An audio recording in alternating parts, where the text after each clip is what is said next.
Saya pengawal keselamatan. Okey. Saya ada isteri seorang. Okey. Saya nak kahwin lagi satu. So, apa masalah dengan saya je? Nak tanya pendapat ustaz, boleh ke saya kahwin? Saya tanya, mampu tak? Ustaz pun faham, gaji 2,500, mana mampu? Tu nak menikah apa?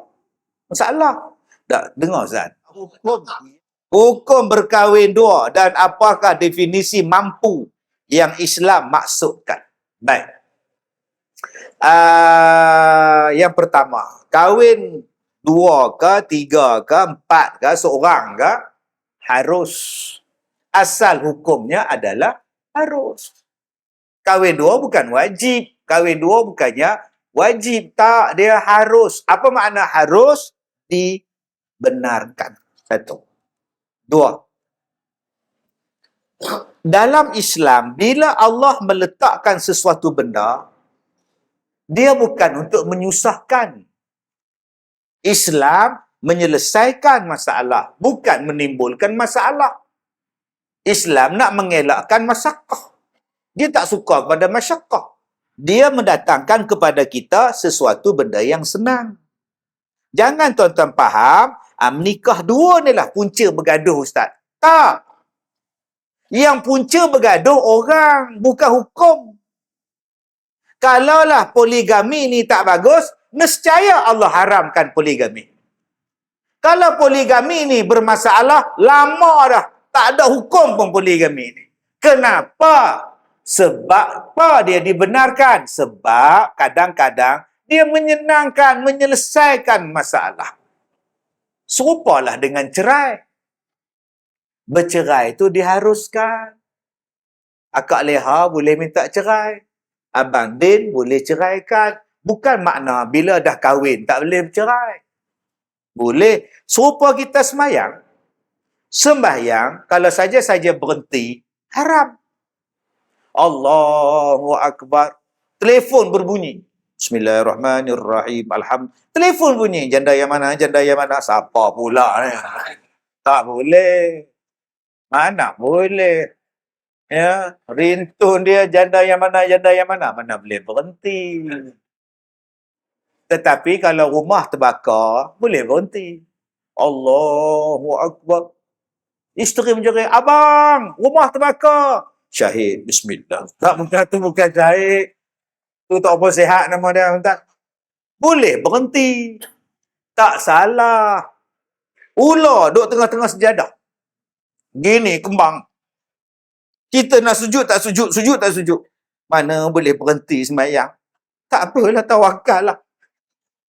Sujud je lah. Ular begini dah. Patuk sini bentar ni. Tahu berubun di patuknya. Dan jangan buat isyarat pada ular tu. Kau tengok dia faham ke? Ular ke lain kepala? Apa? Allah. Berhentilah sembahyang. Selamatkan diri. Sebab tu orang tua-tua kita, dia ni, orang tua-tua kita ni petua. Kadang-kadang dia ambil ridak, kadang-kadang dia ambil serban, dia letak di bahu. Kadang-kadang letak di sini. Banyak faedah tu. Orang tua-tua kita masuk dalam hutan, dia pakai kain tuala, kain pelekat macam yak-yak-ye tu. Nampak tak yak-yak-ye tu? Yang tak puasa tu. Dia letak kain pelekat, yak-yak-ye. Nampak tak? Mi rubui. Mi kari hok. Orang kita hari ni camping dalam hutan, tak pakai apa, pakai topi je. Ni masalah ni.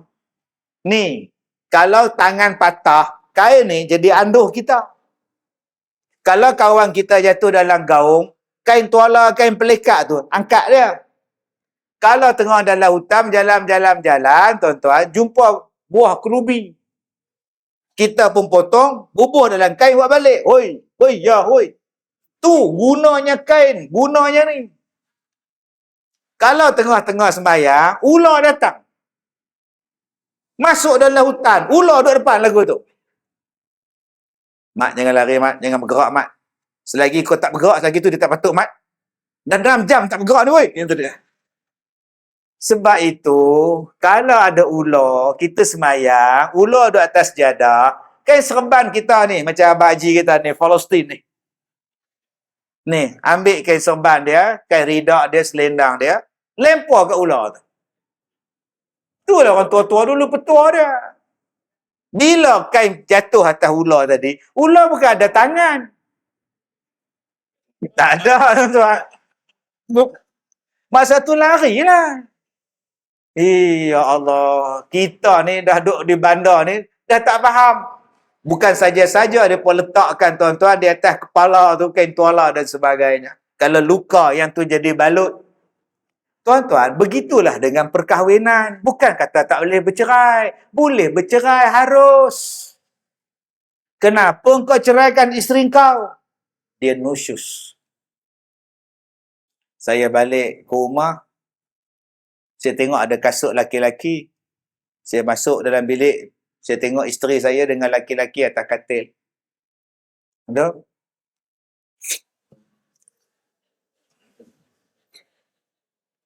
Cakap je lah. Payah sangat ha? Jadi saya cakap, kalau kau nak dekat jantan ni, kau ambil lah.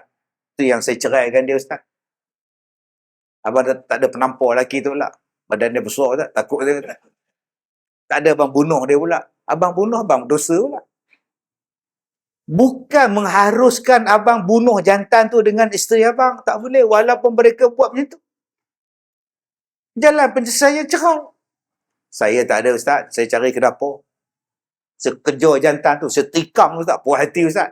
Penjara. Gantung. Tak, Islam tak bagi. Cerai kan dia elok. Tak apalah leha. Kalau ini yang leha nak. Dah, cerai. Perceraian boleh. Kak Leha, boleh tak minta cerai? Boleh. Kenapa Kak Leha minta cerai? Kak Leha 33, Ustaz. Maksud Kak Leha muda lagi, 33. Okey. Suami Kak Leha, dia kerja panjat pokok kelapa. Oh, cari kelapa muda lah. Dia panjat di atas, tiba-tiba ada ular senduk atas pokok kelapa. Oh, betul? Ular tu sergah dia. Terkejut. Dia pun menggelongsor ke bawah. Terduduk dekat perdu pokok. Siapa? Suami Kak Leha lah. Terduduk, Ustaz, dekat perdu pokok. Oh, tu dia mati ke? Tak ada mati, Ustaz. Tapi ada benda lain yang mati, Ustaz. Oh, sudah, Ustaz. Oh, dia hidup lah. Dia hidup, tapi ada benda lain mati, Ustaz. Kak Leha muda lagi, Ustaz. Dia pula dah tak boleh buat apa. Dia macam lapik meja tu. Kan sapra meja tu, terkulai. Asyik angkat, jatuh. Asyik angkat, jatuh. Maka hukumnya boleh minta cerai. Ada syarat yang dibolehkan minta, ada yang tak dibolehkan. Kenapa Kak Leha minta cerai? Kak Leha tak suka dengan mak mertua Kak Leha. Dan Kak Leha kahwin dengan mak ke dengan suami? Suami, itu apa masalah dengan mak? Mak dia, Ustaz, bila datang rumah Kak Leha, dia suka ambil jari dia lah dekat cermin. Kotor. Dia pergi ke dapur, Ustaz, dia ambil gelas, dia tengok. Kotor. Ya Allah, Ustaz, menyampahnya, Ustaz. Tu yang Kak Leha minta cerai. Yang tu tak dibenarkan syarak. Ada yang dibenarkan, ada yang tak dibenarkan. Begitu jugalah dengan poligami. Yang boleh berpoligami siapa dia? Mampu. Yang mampu tengok, duduk diam-diam.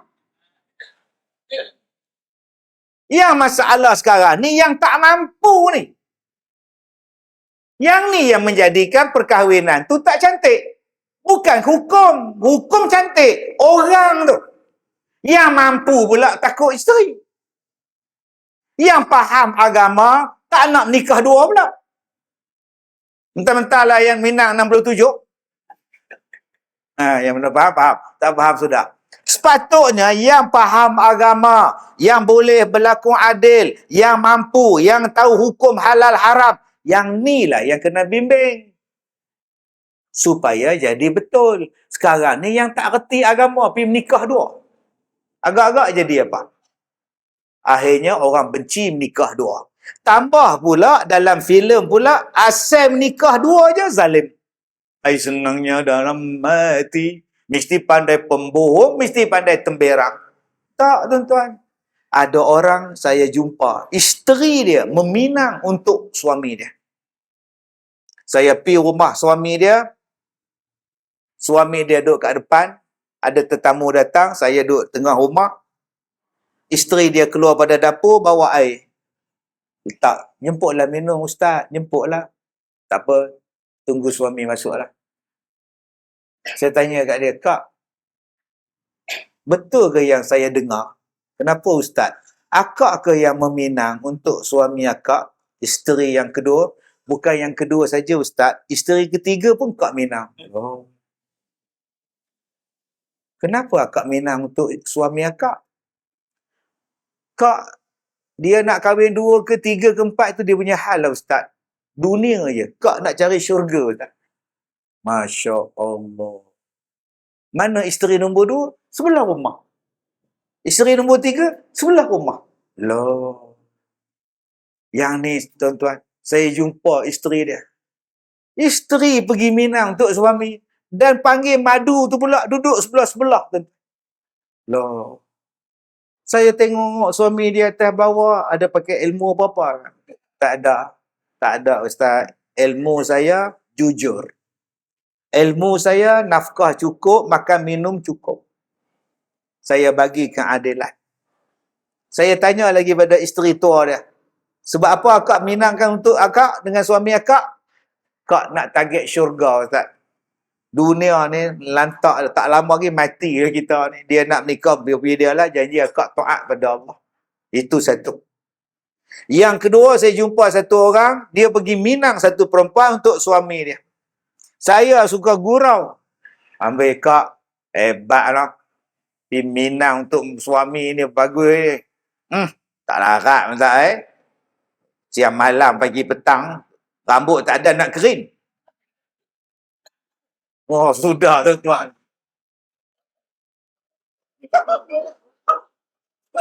Dia kata rambut kak tak dah, tak sempat nak kering. Basah je ustaz Tak larat lah tak tahu jenis apa tahu.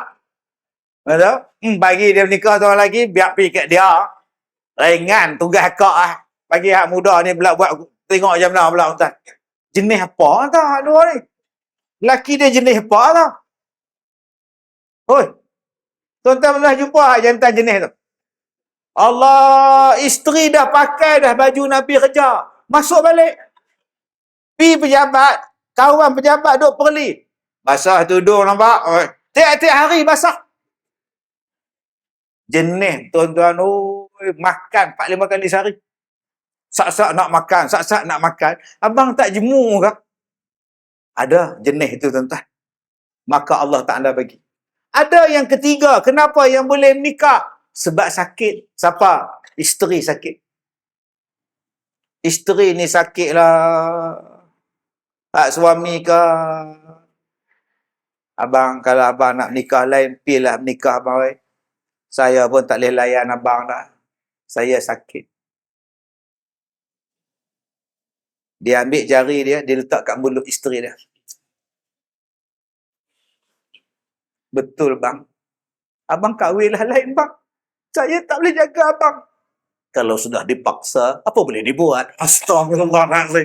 Baru sekali cakap. Dah kata kena paksa. Astagfirullahaladzim. Ada yang jenis tu. Sebab tu syarak bagi. Sebab ada isteri yang bermasalah. Yang keempat, paksa apa? Paksa nusyus. Isteri tak balik, tuan-tuan. Tak bagi sentuh. Saya sebelum jadi penceramah, apa kerja saya? Kerja saya ialah guru tahfiz. Selepas saya jadi guru tahfiz, saya jadi pensyarah di pusat kekeluargaan. Belum saya kahwin, saya dah selesaikan masalah orang menikah. Banyaknya masalah. Dan waktu saya belajar, tuan-tuan, asrama saya betul-betul sebelah mahkamah syariah. Bila balik je rehat, bila balik je tengah hari, saya buka tingkat asrama saya tengok drama dekat mahkamah syariah. Loh, teruknya tuan-tuan. Ada yang tarik rambut isteri dia keluar dari mahkamah. Balik! Aku kata balik! Saya tengok. Garangnya laki. Besok pula, isteri pula tarik rambut suami. Aku kata balik! Balik laki. Ya Allah, teruknya. Sejak tu tuan-tuan saya jumpa macam-macam kes. Macam-macam kan. Sebab tu bila saya ceramah, saya duk cerita bab keluarga. Ada isteri yang mengandung. Dia kata, Ustaz, tolong jampi Ustaz isteri saya. Kenapa? Dia mengandung. Oh, bagus. Jampi baik. Allah Ustaz, dia mengidam. Mengidam apa kak? Dia nak makan babi. Macam mana? Nak makan babi. Babi ni tak boleh sebut lembut-lembut. Tak nampak muka lazah tu. Dia nak makan babi. Tak sedap tak? Babi. Dia babi. Begitu. Dia betul kak? Takkan nak makan babi. Dia kata kalau tak makan babi pun tak apa. Lalu depan kedai jual babi pun cukup lah. Oh, sudah tuan-tuan. Macam-macam. Ada suami yang langsung tak boleh pegang. Bila pegang tangan je, curah merayat. Cakap Ustaz, isteri dia. Tak bagi pegang apa pun tak bagi pegang Ustaz. Macam mana Ustaz? Pergi nikah lain lah. Jadi banyak sebab yang kenapa boleh nikah lain. Dan kalaulah tak menikah lain tuan-tuan jadi huru-hara. Maka syarak bagi macam itu. Baik, satu. Yang keseterusnya. Habis tu Ustaz, saya bantah kahwin dua. Sebab apa? Tak adil. Nanti kena pukul lah, tak balik lah, apalah. Akak, sekarang jangan cakap tentang kahwin dua. Kahwin seorang je. Seorang suami, seorang isteri. Berapa ramai yang kena pukul? Antara isteri seorang dengan isteri dua orang, kes yang paling banyak dipukul, isteri seorang ke isteri dua? Isteri seorang. Kalau begitu, bantah juga kahwin. Jangan kahwin. Berapa ramai isteri kena pukul? Bantah kahwin. Berapa ramai isteri kena derak? Berapa ramai suami tak bagi nafkah? Berapa ramai suami lepas tanggungjawab? Walaupun isteri dia seorang, kalau gitu bantah kahwin. Semua tak betul. Jangan. Kahwin itu betul. Perkahwinan tu bagus. Yang tak bagus orangnya. Walaupun kahwin seorang, tetap kena adil. Apatah lagi dua. Apatah lagi tiga. Jadi engkau tak layak untuk berkahwin dua. Tiba-tiba engkau buat. Maka jadilah tidak adil. Sebab itu Allah kata apa? Wa in khiftum alla ta'dilu fawahidah. Kalau kamu takut tak boleh adil, seorang cukup. Seorang cukup. Okey. Ustaz, sekarang adil daripada segi apa Ustaz? Adil daripada segi apa? Baik, satu. Dalam Quran sebut, walan ta'dilu bainan nisa'i walau harastum. Kamu tidak akan boleh berlaku adil di antara isteri-isteri kamu, walaupun kamu cuba nak bagi adil. Kamu takkan boleh berlaku adil. Okey, itu ayat Quran Ustaz. Tengok, Allah sendiri cakap, kamu takkan boleh berlaku adil walaupun kamu cuba nak buat. Habis itu Nabi Muhammad kahwin 2, 3, 4. Sayyidina Umar kahwin. Sahabat-sahabat Nabi kahwin 2, 3. Adakah mereka tidak adil? Awak salah faham ayat itu. Ayat itu memberi faham tidak boleh berlaku adil dalam perasaan. Orang yang nak kata adil dalam perasaan, mustahil berlaku adil. Contoh, akak-akak. Akak-akak sayang ke anak-anak? Akak ada 4 anak Ustaz. Semua sama je Ustaz. Semua sama je. Kak tak pernah nak beza-bezakan kasih sayang. Semua anak akak. Ya. Bukan ada seorang yang akak lebih. Tak ada Ustaz. Anak nombor 1, cikgu. Anak nombor 2, kerja kelang. Anak nombor 3, menganggur. Anak nombor 4, isap dadah. Yang nombor 4 ni, tiap-tiap hari curi. Kuali dia curi jual. Dapur dia jual. Gigi palsu mak dia pun dia jual. Anak nombor 1 itulah yang duk support mak dia. Nombor 1 ni lah yang duk bayar makan mak dia, yang ubatkan mak dia. Antara 4 ni, yang mana kak paling sayang? Yang nombor 1. Kak tak adil. Berdosa kak. Itu bukan berdosa. Perasaan tak boleh paksa. Macam tuan-tuan malam ni. Kalau ustaz datang. Jomlah datang malam ni Ustaz Kazam. Tak nak, tak minat. Aku kalau Ustaz Kazum pun datang. Ustaz Kazam malah lah. Tak apalah, aku duduk di rumah je lah. Berdosa kau pilih-pilih ustaz. Itu perasaan. Kalau ustaz tu datang, aku tak faham. Macam mana aku nak datang? Mula-mula aku dah nak faham dah dia cakap tau. Tiba-tiba dia cakap haram pula. Mula-mula halal. Dia sebenarnya benda itu halal ya, halal. Tetapi kalau kita melihat pendapat ini dia haram ya. Jadi pendapat yang pertama kata halal, pendapat yang kedua kata haram ya. Jadi kita yang dengar ni halal ke haram ke hailam ke apa. Tuan-tuan tak akan datang kuliah macam tu. Pasal apa? Pasal tak faham. Adakah berdosa? Tak. Itu perasaan. Perasaan itu tak boleh sama. Serupalah Kak Leha, suami 2 orang. Isteri pertama meninggal, kahwin baru. Kak Leha, antara arwah suami pertama dengan suami sekarang, mana yang Kak Leha paling sayang? Tak tahulah kan. Tahu, tapi kalau ikutkan yang arwah lagi bagus, berdosa Kak Leha. Itu perasaan tak boleh berlaku adil. Itu maksud ayat tadi. Kamu tidak boleh berlaku adil dalam perasaan. Balik rumah isteri pertama, balik juga. Ingat kan nak pergi rumah betina tu. Balik juga. Demam-demam cari kita juga. Ingat kan mencari penyondol. Penyondol dia bagi tuan. Penyondol tu kan babi. La ilaha illallah. Asal balik kena maki. Asal balik kena maki. Balik rumah nombor 2. Ya Allah. Abang, saya dah buat tom yam. Saya dah masak untuk abang tom yam. Telur dadah dengan sup ekor. Abang makan tau. Ya Allah. Abang nganga. Bukalah mulut. Sedap tak abang? Sedap sangat. Ya Allah. Sup ekor ni sedap. Macam kedai tom yam kat depan tu je. Memang pun. Saya beli. Balik rumah nombor 1. Leha, tak ada masak apa-apa. Nak masak apa? Pergilah rumah penyondol tu. Macam mana tuan-tuan? Kunci pintu. Nak masuk kunci pintu. Oh ha. Tak ada mana ha. Nak dapat 4 ha masuk Maharaja Lawak. Ha apa? Garang je ya Allah. Tetapi walaupun dia macam tu, nafkah jalan. Adil kena jalan. Bermalam kena adil. Nafkah kena adil. Wajib. Dia garang bang. Dia garang ustaz. Yang nombor 2 tu lembut sikit. Yang nombor 2 garang. Yang nombor 1 lembut sikit.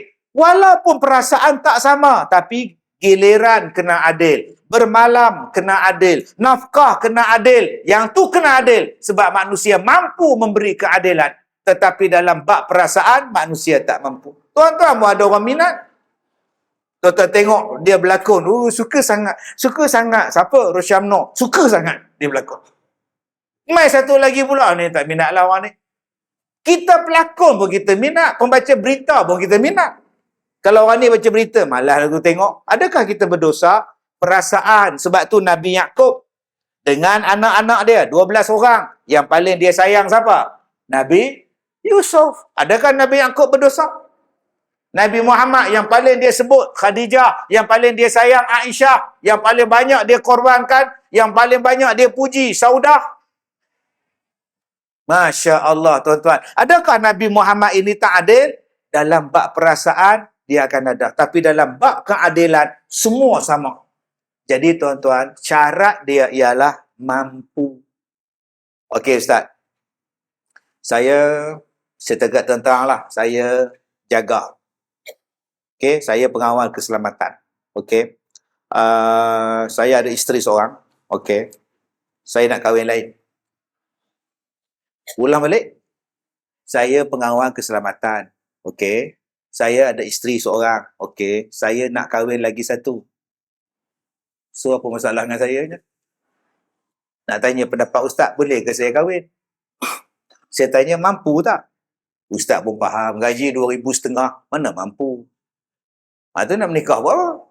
Masalah. Tak, dengar Ustaz. Yang ajak saya kahwin yang kedua ni, dia nak tanggung saya semua. Siapa? Perempuan tu lah. Dia nak tanggung abang. Dia kata tak payah bagi nafkah, tak payah bagi elang bulanan, tak payah apa makan minum, tak payah. Dia suruh saya kahwin dengan dia je.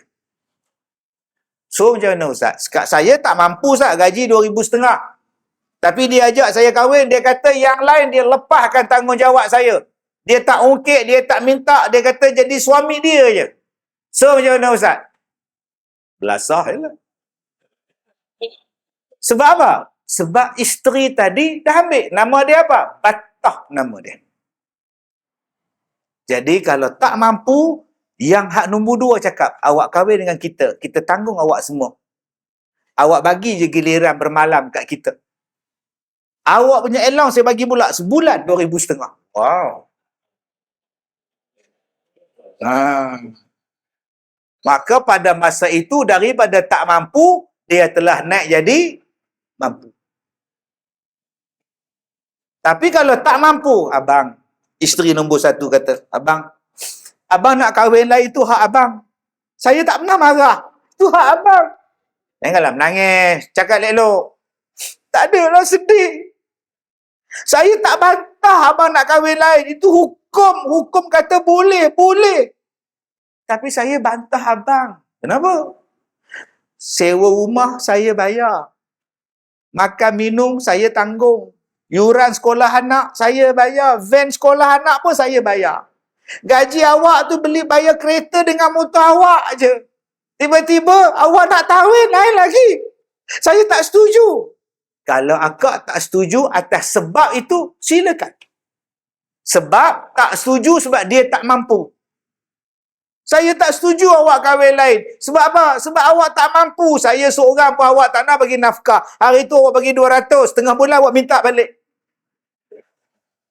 Sekarang awak ada hati nak ambil orang lain. Maka bantahan itu sebab suami tak mampu. Maka akak boleh bantah. Yang salah bantahnya apa dia? Inilah Islam. Namanya adil lah. Adil apa? Kita tak boleh nikah dua. Jantan boleh menikah dua. Yelah, Nabi pun masuk belah dia orang. Memanglah Nabi tu mula lelaki kan. Mesti jual lelaki kan. Yang ni yang jatuh haram. Ni jatuh haram ni. Dia sampai bantah hukum Islam. Bila bantah hukum Islam, silat-silat boleh bawa kepada kufur. Jadi, kalau akak-akak bantah atas sebab dia tak mampu, lain. Tapi yang salahnya ialah membantah pada hukum. Jangan bantah hukum. Akak-akak ni, dia bukan macam soalan matematik. Salah 2, lulus. Macam mana? Mak dah semak dengan cikgu. 2 salah soalan, mak. 2 salah, tak jawab betul. Yang lain betul. A lah tu. A+. Yes. Agama bukan macam itu. Ustaz, saya Zuhur saya buat, Asar saya buat, Maghrib saya buat, Isyak saya buat. Subuh saya tak buat. Okey lah kan? 4.5. Tak boleh. Tak boleh bang. Jangan macam tu bang. Dia nak 5/5 bang. Saya betul Ustaz. Saya puasa awal-awal saya puasa Ustaz.